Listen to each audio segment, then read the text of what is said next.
obviously all against each other. You can't. You don't know who to listen to. No, it says confirming that you have to obey Muhammad first, because obeying Muhammad is obeying Allah. So which means Muhammad That's wrong. That's no good. I don't obey a person rather than God. My friend, it's not up to you. This is your Quran. You are a Muslim. You have to obey. It's 80, is it? 80.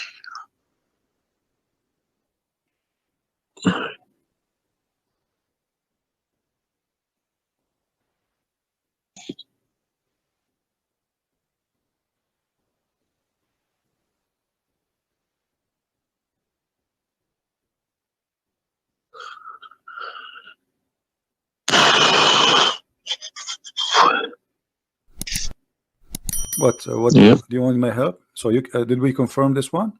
No. I can't deny this. Okay. So if was Muhammad a god? He's a perfect god. He's a god, or he's a human like us? He should have been a human. Okay. And because he clearly saying Abdu wa Rasuluh. Okay. Do human do error and mistakes and commit sin? Was Muhammad a sinner? Course. Was Muhammad a sinner? Yes, he was. Okay, the Quran confirmed that too. Thank you. I make it easy for me. So now, how you can obey a sinner, and by obeying the sinner, me or you? No, or you Muhammad? can obey. You can never obey a sinner. Okay, so it says here, he obey the messenger, obey Allah. To assume that I can obey Muhammad. I don't allow my children to kiss my hand either. I don't like my friend, people. You see, I'm talking about you or me, with my respect to you. I'm talking about this is what the Quran is saying. In order to obey Allah, you obey Muhammad first. And this is not my translation. And you speak Arabic.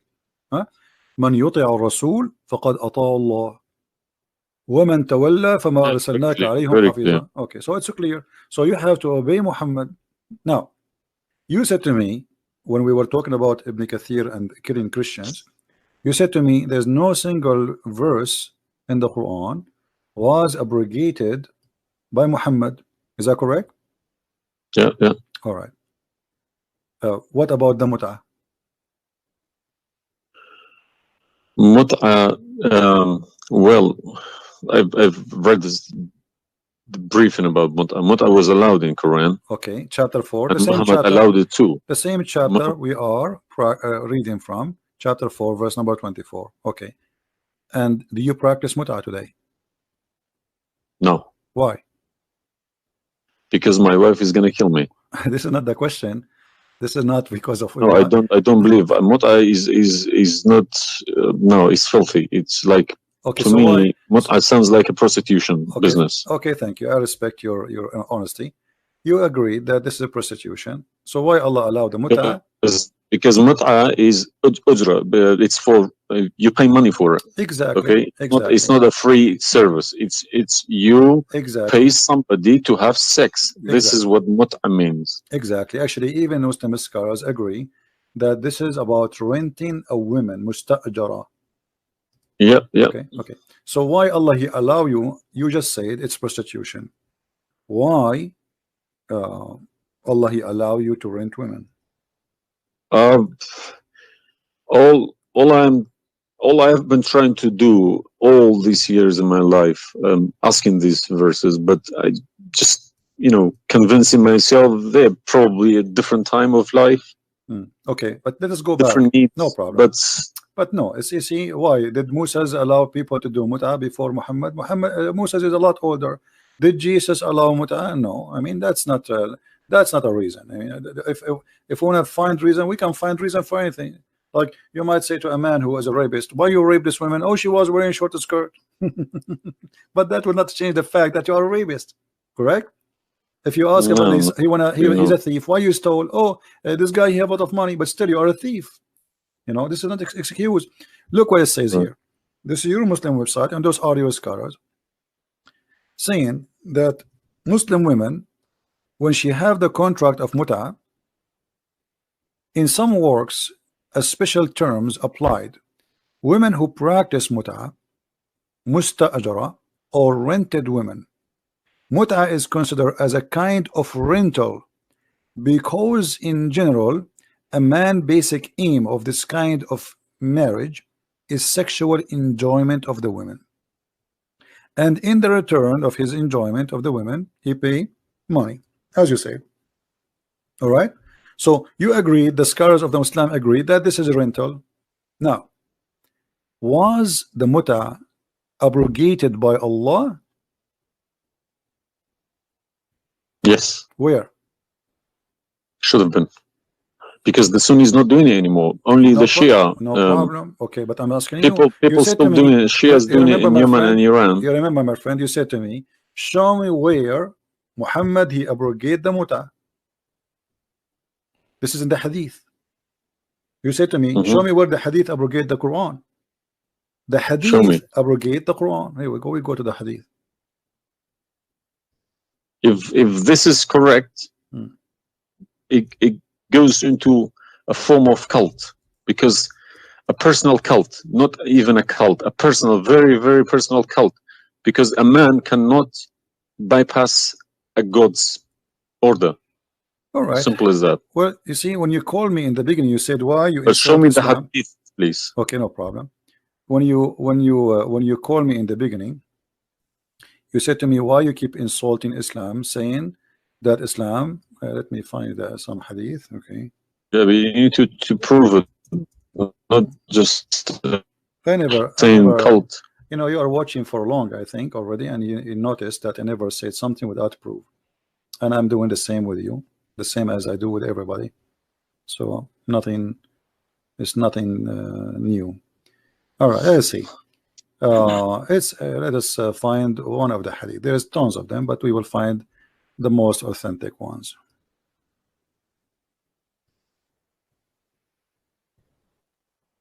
All right. Sahih Muslim or Sahih Bukhari, whatever you wish.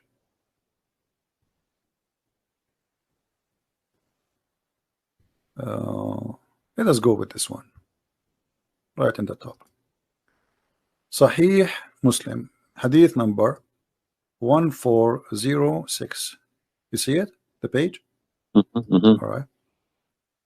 The Messenger of Allah said, O people, I had permitted you to contract mut'ah with women, but Allah forbid it now until the day of resurrection. Where he forbid it? There's no Quran. Muhammad is Allah. This verse. Muhammad is Allah. Abrogate. There's no verse abrogating mut'ah. This is hadith. Only yes, hadith. yes. I have, my friend, 2 years ago, I have confronted an imam, a very, very big imam in London, okay? And he gave Surah An-Nur ayat 33. He said that that action, that mut'ah was abrogated in the Quran. Where? Before Muhammad. Where? Surah An-Nur, Surah An-Nur ayat 33. Okay. An-Nur, we will go to An-Nur. All right, here we go, 24. 33? Yes, okay. He told me a story about that's Abdullah Saluli. That's false, my friend. There's nothing here have to do with the mut'ah. This is about covering their clothes. What does have to do with the mut'ah? That's false. And you will not find anyone even agree with this. Surah Al-Nur ayat 33. 33. Okay, 33. All right, sorry. Okay. So how this is abrogating the mut'ah? Actually, this verse alone should make you leave Islam. This verse legalize prostitution. No. Yeah, well, read with me. 1 second. Read with me carefully. It says, but force not your slaves for prostitution when they desire chastity, in order that you make gain in the goods, which may make money of this life. But if any of you compels them, yet after that Allah is all merciful and forgiving. So what the Quran is saying, and I think you speak Arabic, you speak English, so it's very clear that if they agree with you, you can do prostitution. Force them not. Force them not to do prostitution.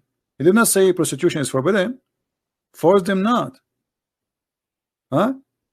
لا تكرهوا فتياتكم على البغاء إن أردنا تحصنا. Force them not. Okay, so if they agree, it's okay. And if you force them, Allah is all merciful anyway.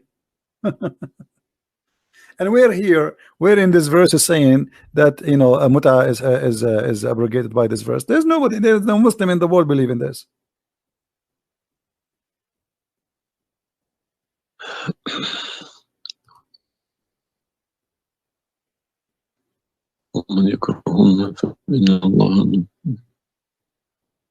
If Allah is Ghafurur Rahim, for who? For It the doesn't matter. There's no penalty, there's no punishment, and prostitution is allowed.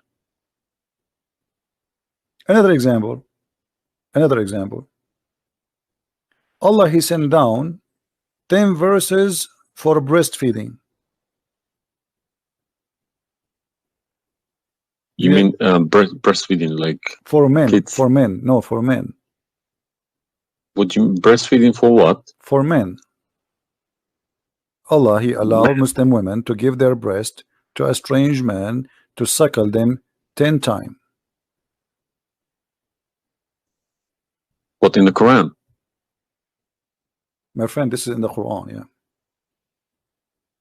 This was in the Quran, but it's not in the Quran no more. And the wife of Muhammad, she used to order any woman, any man who want to enter upon Aisha to suckle the nieces or the sisters of Aisha. Read with me carefully. Yahya related to me from Malik, from etc. from that Aisha, the mother of the believer, sent him away while he was being nursed to her sister Kulthum bint Abi Bakr as-Siddiq, and he said, suckle him 10 times so that can come to see me. Okay, I want to ask you, where is this chapter, where is this verse in the Quran now? No, you can't see anything in like that in the Quran. Okay, where it is? I don't know. You tell me. I will tell you, no problem. If it's nowhere, if it's not in the Quran, it doesn't exist. No, it exists. But what happened, a goat did eat it. So we can say in this case, it's not really Muhammad who abrogated this, it was the goat. Read with me carefully. The verse of stoning to death and stoning and breastfeeding for adult 10 times was revealed, and the paper was with me under my pillow. When the messenger of Allah died, we were preoccupied with his death, and a tame sheep came and ate it. Down there it says, these verses were abrogated in recitation but not in ruling. How you can abrogate something in recitation? I mean, this is funny. This is shocking, not funny. Well, for me, it's funny. It's stupid too. Stone and breastfeeding, not just one. Yeah. But this meant to be memorized, okay? No, it's not. That was the time when the Quran was not written. My friend, all the Quran at that time was memorized anyway. So when you say meant to be, did Allah says to you which one you memorize, which one you write down? No, He gave you Quran, and then later Uthman, he decided what to write down. And as you see, even the goat ate what is written. It was not meant to be memorized. It's written, and it was under the pillow of Aisha, which is the pillow of Muhammad. So it's meant to be written. This is why the goat ate it. Otherwise, if it's only memorized, well, the goat will not be able to eat something memorized. Don't know what to say, to be honest. I'm gonna have to go to the mosque tomorrow evening and in front of everybody to confront these imams, because they each translation contradicts the other. They are. I don't understand, why should I lie about my God? If you can challenge my God, I don't need this God. If a Christian prince, an Arab from nowhere, could challenge my God, I don't need this God. Okay, well, my God, my writing, my God's book, the Quran, should challenge billions of Christian princes. Well, but he cannot. Why these people lie about it, I don't understand. But you remember when you called me, you said to me, you are lying about Islam? No, I didn't say that. I said you either fat lie, as you keep repeating yourself, or but you are assuming that I'm lying, obviously, right? You were assuming. I've been in Islam since the age of 5, since I literally remember. and about 40 years of my life I've been praying to Allah. Okay, and as I talk, believe me, my hand is shaking. It's very hard to talk about this, to question this book. It's been so holy to me. You know, it's like somebody's skinning me alive. Very hard. I understand, my friend, but as you see, we are not lying to you, and I'm showing you everything right in the front of your eyes. No, obviously I'm writing all these references, and we'll confront these mullahs, because they are blind to people. He told me that Ayat 33, Surah An-Nur, abrogated that Mut'ah. But it was, well, obviously it was my fault. I didn't Secondly, thoroughly you chase said that. that al-mut'ah is prostitution. What kind of God he allow prostitution? Mut'ah is more than prostitution. Yeah, so what the point No. of allowing prostitution? I mean, a man, he wanna have sex, go and get married. Mut'ah, no, Mut'ah was not for money. Prostitution these days is for money. Some prostitutes Mut'ah take for money, credit and you are the cards. one who said that. You said But to me, prostitute at Mut'ah the is time was for prostitution. a kilo of grain or rice. It's the same. If that was true, my friend, it's the same. If you give somebody a return for sleeping with you, that is prostitution. You know, it can't be from God. product and reward can be changed. Like maybe in today you can send pay by credit card, but that will not change the fact that it's money, right? Yeah. If a woman she sleep with you because if a woman money for sex is very bad. It's if not a woman good. she sleep with you because you bought her a gift, whatever, this is prostitution. You know, it's product. It's obviously it says, I showed you even the Islamic reference saying that this is renting a woman for the exchange of sexual pleasure. That's why it's called mut'ah. Mut'ah means pleasure, correct?